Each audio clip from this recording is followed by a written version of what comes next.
This is my Canon M6 Mark II.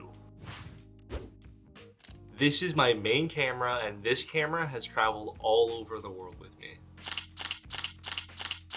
Today, we're going to be looking at why I love this camera and why I think this camera is the best camera for travel. But why do I still shoot with a camera that Canon will never make lenses for again? Back in 2019, when I first decided I wanted to make videos, the Canon M50 was all over YouTube. It was the most highly recommended camera for people wanting to get into content creation, and of course, I bought one immediately. I fell in love. The Canon M50 did everything I needed it to do and that I wanted it to do for a very long time. But I wanted more. More megapixels, more FPS, 4K, bigger buffer, longer battery life, better autofocus. Oh, okay. And that's how I ended up here today.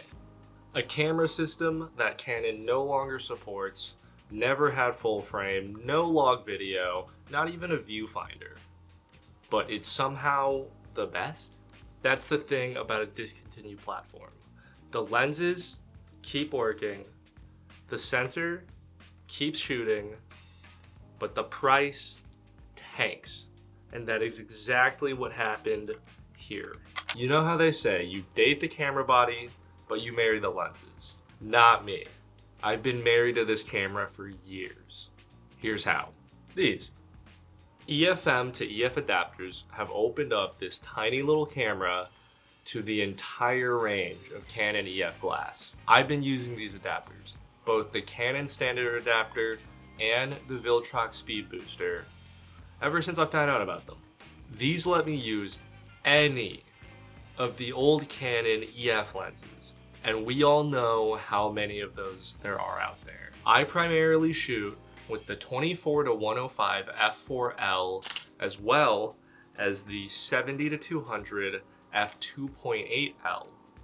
I like using these when I travel, but any of the Canon L lenses for EF will work great. It's still some of the best glass out on the market today, even though it's a little older. Plus, they're not terribly expensive when compared to RF lenses. But you can do that with the R cameras!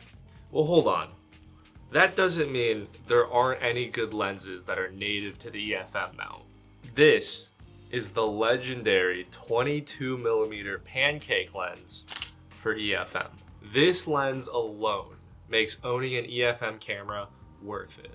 Coming in at only 23.7mm thick and just under 3.7 ounces, no other lens can compare to just how portable this is. Did I mention it's f2? There's also Sigma's entire contemporary line of lenses, like this 16mm f1.4. Insane value. Speaking of value, let's talk about cost. Right now, you can find an M6 Mark II for under $700 US. 32 megapixels, Digic 8 processor, uncropped 4K, 14 FPS bursts, dual pixel autofocus. You get the point. This thing packs a punch. And that's exactly the point. If this sensor, this autofocus, these burst speeds were inside of an R body or a Sony camera, you would be paying significantly more. The only reason you're not is because it says EFM on the lens mount. For $700, you can get the Canon R50, which only has 24 megapixels in its sensor and a 12 FPS burst, or a Sony ZV-E10 with only 24 megapixels, 11 FPS bursts, and 4K that's cropped at 30. So overall, for what you get, it's a pretty good deal.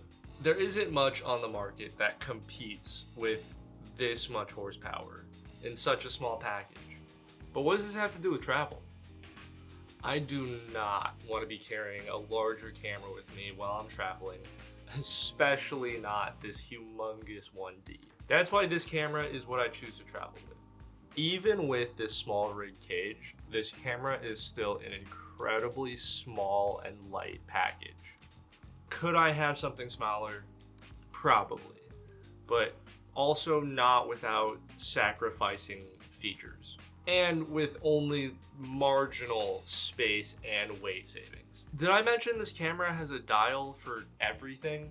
I have mine set up to use this dial for shutter speed, this one for aperture, and the wheel on the back for ISO. There's no fiddling with custom toggles or messing with the touchscreen when I want to change any of the main settings. And that's why I love this camera. Its portability makes it great for travel. Canon's lens selection is great for both EF and EFM, and it has undeniably insane value for how much it costs.